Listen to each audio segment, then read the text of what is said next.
Euzu billahi mineşşeytanirracim. Bismillahirrahmanirrahim. Elhamdülillah ve salatu ve selamu ala Resulillah. Değerli arkadaşlar, Ebul Berekat en-Nesefi'nin Medarikut Tenzil ve Hakaikut Tevil adlı eserinden Bakara suresi 30-39. Ayetlerinin tefsirini okumak üzere birlikteyiz.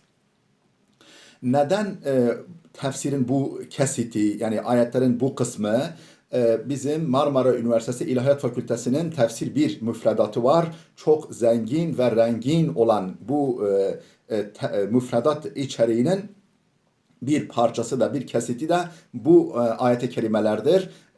Bu şekilde bu yöntemle talebelerimizi değişik tefsirlerle tanıştırmayı amaçlıyoruz. Şimdi efendim ne buyruluyor bu ayet bu kesitte? Buyruluyor ki Estaizu billah ve iz qâle rabbuke lil melâiketi inni câilun fil ardı halife. Ya Muhammed hani Rabbin efendim meleklere ben yeryüzünde bir halife yaratacağım demişti diye başlıyor. Ama bu ayetlerin öncekiyle yani önceki ayetlerle münasebeti ne? Onu görebilmek için bir ayet öncesinden alalım.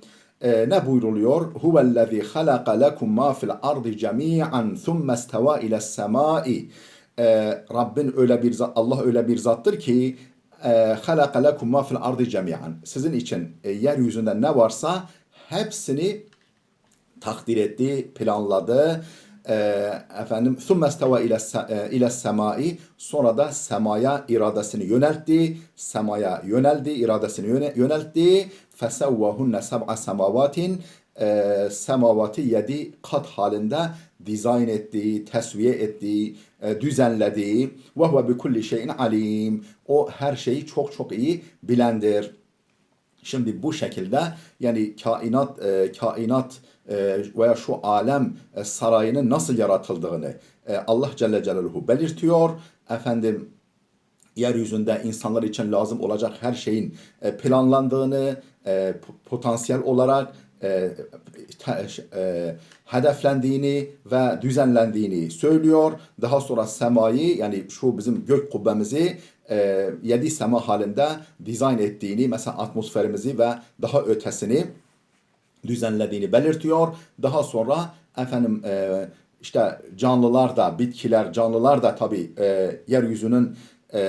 yeryüzünde yaratıldıktan sonra bu sarayın en aziz misafirleri olan insanoğlu nasıl buyur edilmiş, nasıl efendim bu saraya kabul edilmiş, ne görevle gelmiş, buna konu geliyor. Önce efendim yeryüzü, gökyüzü, insanın şu aziz misafirin rahat yaşayabilmesi için, güzelce imtihan olabilmesi için düzenlenmiş Allah tarafından. Efendim her şeyi Allah çok iyi bildiği belirtiliyor. Ardından insanoğlu nasıl yaratılmış, Adem babamız nasıl yaratılmış, nasıl bir macerayla efendim bu yeryüzü imtihanına atılmış, ona sözü getiriyor. Buyuruyor ki ve iz qala rabbuke lil melaiketi inni ca'ilun fil ardı halife. Hani ya Muhammed Rabbin meleklere demişti ki inni ca'ilun fil ardı halife. Ben yeryüzünde bir halife var edeceğim. Bir halife belirleyeceğim, yaratacağım. Kalu melekler demişlerdi ki etec'alu fiha men yufsidu fiha ve yesfiku dima ve nahnu nusabbihu bihamdike. Kalu melekler demişlerdi ki etec'alu fiha, ya Rabbi sen yeryüzünde yaratacak mısın? Yeryüzünde böyle bir varlığı mı yaratacaksın? Men yufsidu fiha, yeryüzünde fesat çıkaracak, bozgunculuk yapacak, ve yesfiku dima, kan dökecek, ve nahnu nusabbihu bihamdike, seni hamd ede ede tenzih ediyoruz. Her türlü kusurdan, eksiklikten pak ve nezih olduğunu inanıyoruz, haykırıyoruz, dile getiriyoruz. Bu böyle olduğu halde yeryüzünde fesat çıkaracak, kan dökecek bir varlığı mı yaratacaksın? Ve nukaddisu lek, yani seni tesbih ettiğimiz halde, seni takdis ettiğimiz halde mukaddes olduğunu halimizle, galimizle dile getirdiğimiz halde böyle asi, efendim bozgunculuk çıkaracak, yapacak, kan dökecek bir varlığı mı yaratacaksın? Kale, Cenab-ı Hak buyurdu ki, inni a'lemu ma la ta'lemun. Ben sizin bilemediklerinizi daha iyi bilenim. Ben bilemediklerinizi çok çok iyi bilenim. Buyuruldu. E, işte Adem yaratıldı.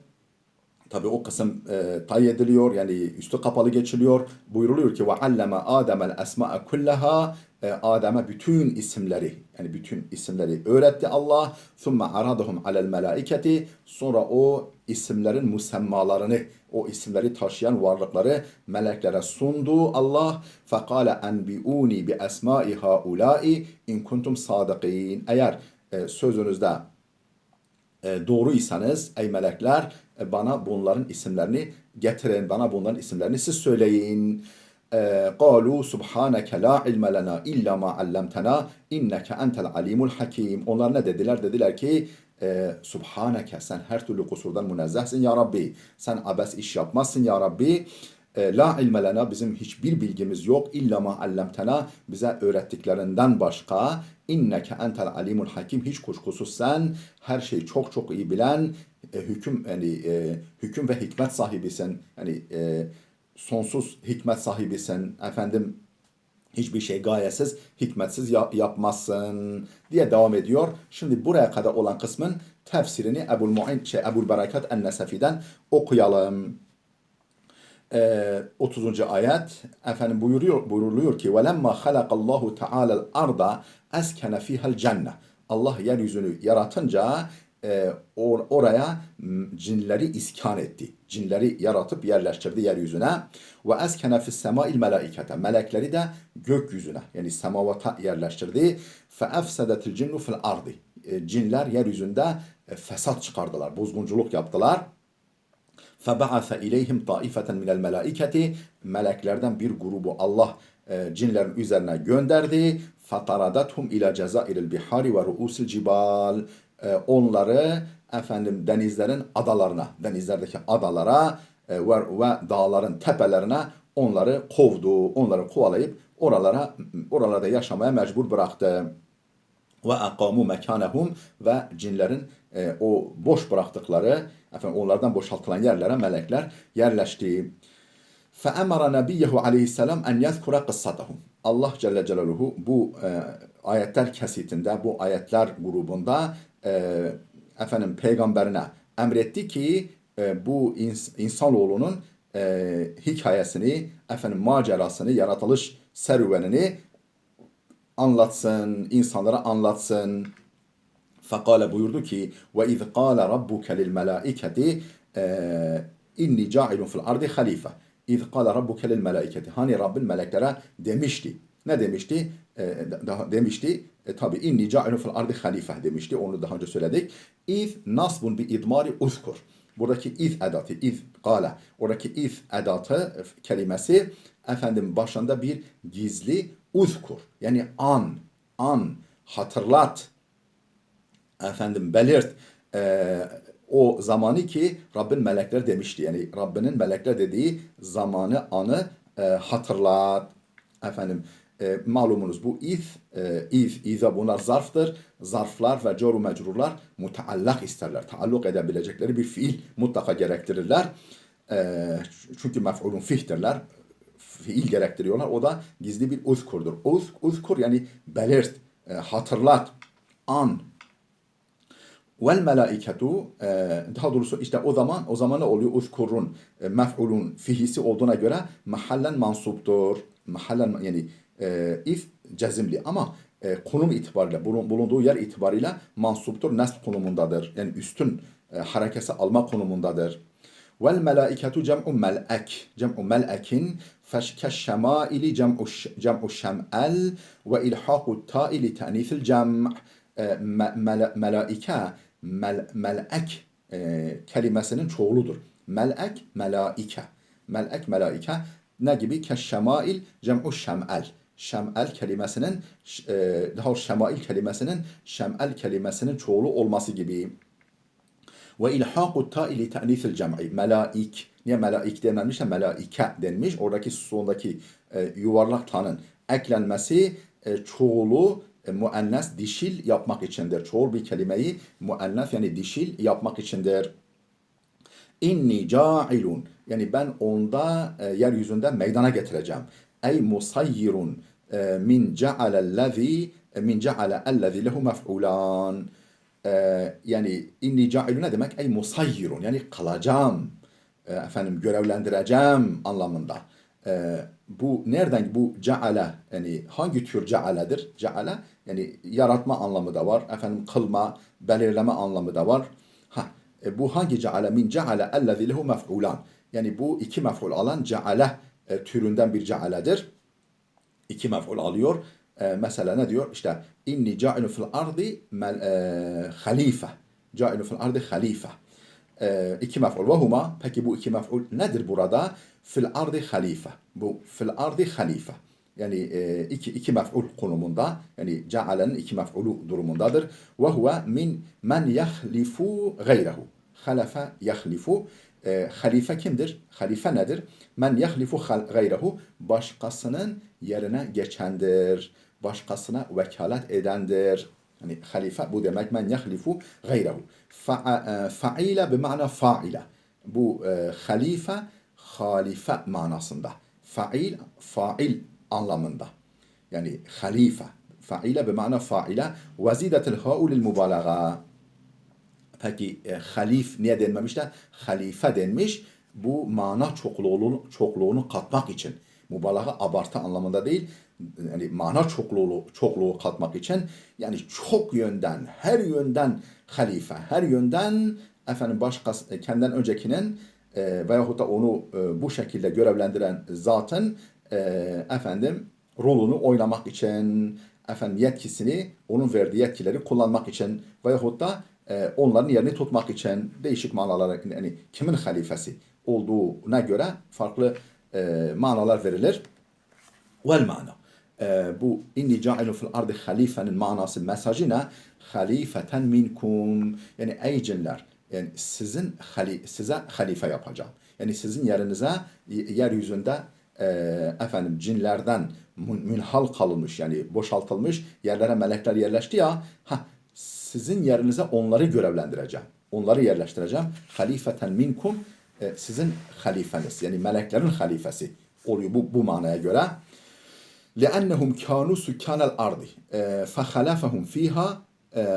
فخلفهم فيها آدم وذريته لأن الملائكة çünkü melekler kânû sükânel ardı yeryüzünün sakinleri olmuşlardı. Yeryüzüne yerleşmişlerdi bir grup melek. فَخَلَفَهُمْ ف۪يهَا آدَمُ وَذُرِّيَّتُهُ onların yerine geçti Adem ve onun zürriyeti çocukları ve فَخَلَّفَهُمْ ف۪يهَا آدَمَ وَذُرِّيَّتُهُ da okunabilir. Yani Allah meleklerin yerine geçirdi. Bu hallefe diye okursak yeryüzünde Adem ve zürriyetini meleklerin yerine geçirdi. وَلَمْ يَقُلْ خَلَائِفَ اَوْ خُلَفَاءَ neden halife dendi? Yani maksat Adem ve çocukları olduğu o ise yani maksat oysa o zaman yeryüzünde halifeler yaratacağım demesi beklenirken halife dedi tekil kullandı. Çoğul kullanmadı. Neden?